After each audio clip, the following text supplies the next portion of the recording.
I'm currently cruising in the Arctic Circle. Previously, we had a very wet and cold welcome onto the ship. Admired a herd of walruses, saw the polar ice shelf, and not forgetting a quick dip in the Arctic Ocean. 3, 2, 1, In this final episode, you'll see two of my favourite memories from the trip, including kayaking around one of Europe's largest glaciers, and also hunting for the polar bear. This is the Arctic.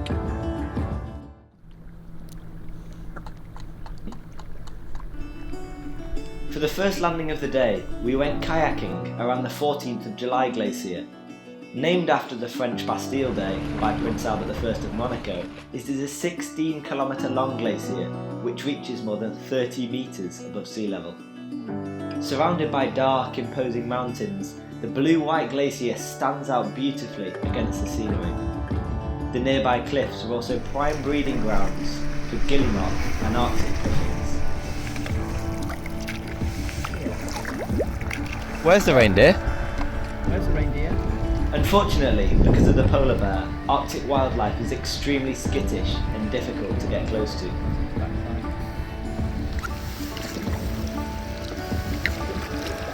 So it's a reindeer. It's so incredibly small though. Amazing how small it is.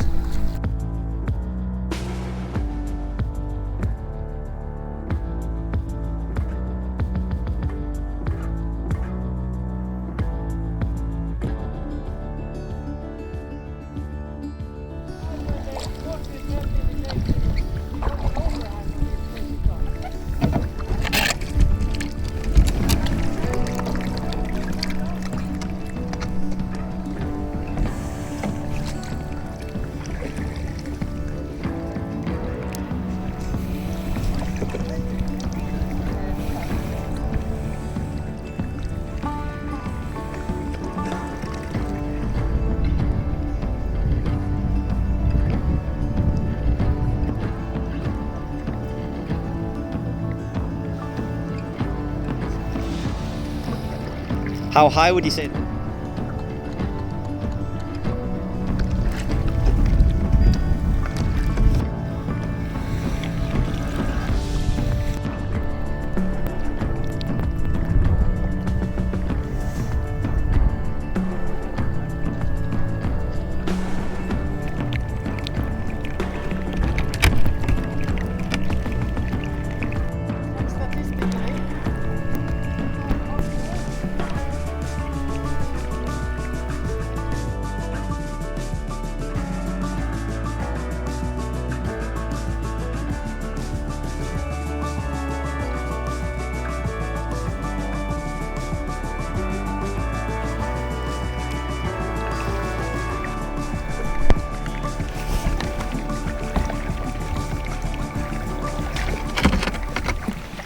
So this morning we had a really good time kayaking. It's insane just being able to go within 100 metres of a huge glacier. We also saw the hanging gardens, which had loads of different birds, including puffins and a couple of others. I am no bird expert, but they look pretty cool. The best part definitely though was seeing the glacier melt in real time and big chunks fall off it and explode into the sea, which is the kind of stuff you get taught in textbooks, but to see kind of climate change happening in real life in real time is incredible. And just being able to say you've kayaked in the Arctic in itself is an amazing thing. So I've just finished in the gym. Everyone else has got off the boat, so I thought why not make the most of it being quiet. It's to an old iron mine, I believe this trip was, but I wasn't too interested in that one. So I thought what better time to give you a tour of the ship while it's nice and quiet, so let's go and have a look around.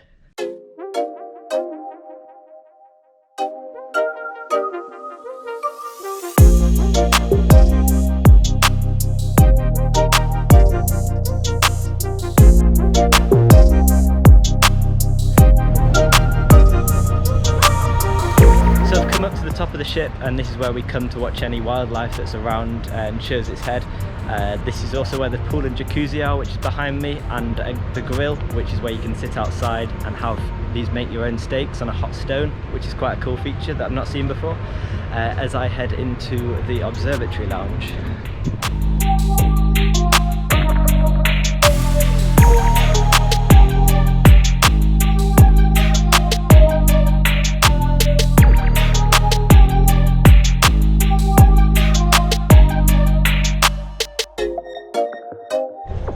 So I've come up to the observatory lounge, which is just above the bridge where the captain sits, and the panoramic view from up here is incredible. I can just about see where everyone else is on the walk that they've gone out to on this trip.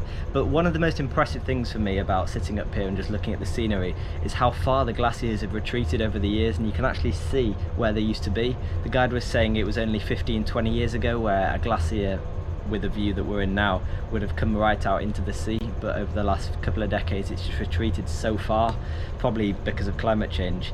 And also from this distance the glaciers, they don't actually look that big, but if I was to go and stand right in next to it I'd be a tiny little dot, because these things are tens, hundreds of meters tall, but from this distance you can't appreciate it because it's literally just massive hills and massive glaciers. You need something small to just really appreciate how huge these things are.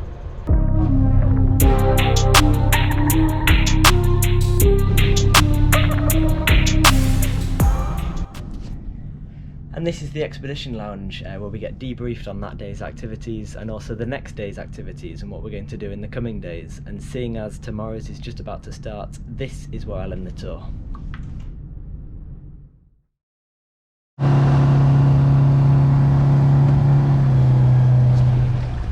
Welcome to Palm Cebu. This hut was built in 1930 and by trappers that were looking for any kind of mammals, specifically Arctic fox, and if bear if they could get it, or reindeer, to sort of sell some of those pelts which were going for a lot on the market.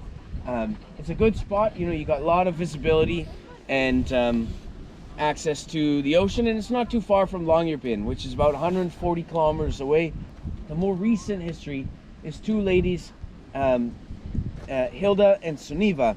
They set up shop here in 2019, a bit of a citizen science project. They wanted to again do citizen science, like photographing the clouds, taking water samples to see the health of the ocean, plastic and phytoplankton and things like that, and really just to demonstrate as well and be an inspiration that, you know, in polar history, I'm talking a lot about the men all the time that have come up here, got their ship stuck in the ice, and they want to show two ladies could do it. So they spent the winter here. I got to meet them in 2019. Our ship was here, they were just setting up, so we delivered them some food, fresh eggs, some booze, lots of booze, and a bunch of our books from our library. Figured they were going to need it because they were just setting up. So 2019, 2020, here they were, and they were about to pack up and go back, and then this disease kind of took over the rest of the world, so they're like, well, we'll just stick around. And they spent a second winter here, just sort of on their own.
And the research Glacier. How are you doing? Good, thank you. Yeah, this is your last activity in Svalbard.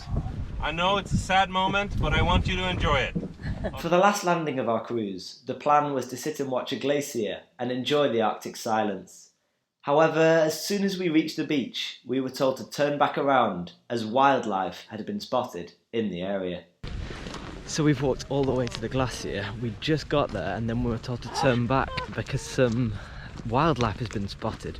So as long as it's a polar bear, I'll accept it, because we've walked about 20 minutes to get here. So hopefully it's a polar bear. Happy hunting! What's happened? Well, there's a bear on the region and we don't want to be the prey. Let's find that bear. There, so we're gonna have to fit everybody. If you don't go with your friend, don't worry about it. You're gonna see a polar bear.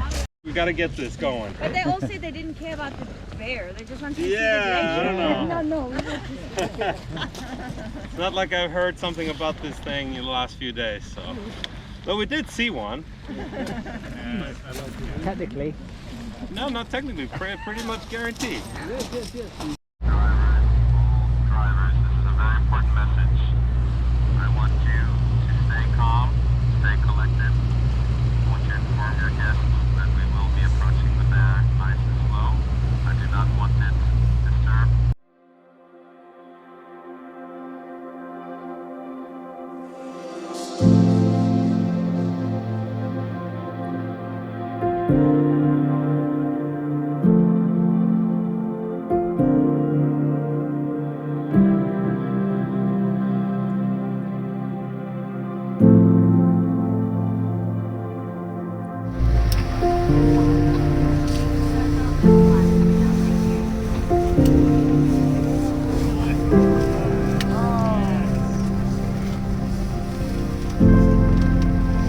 Somebody wants to see a Polar bear. why is this the one thing that everybody comes to their polar bears? Yes, we want to see a polar bear. So, you know, everybody thinks they know where the bear is. But nobody talks to a bear and asks him, and he doesn't have a cell phone saying, "Hey dudes, I'm right here." Where is he? Where's the bear? You know, yeah, okay, there's 3,000 of them out there. Yeah, but where? Where?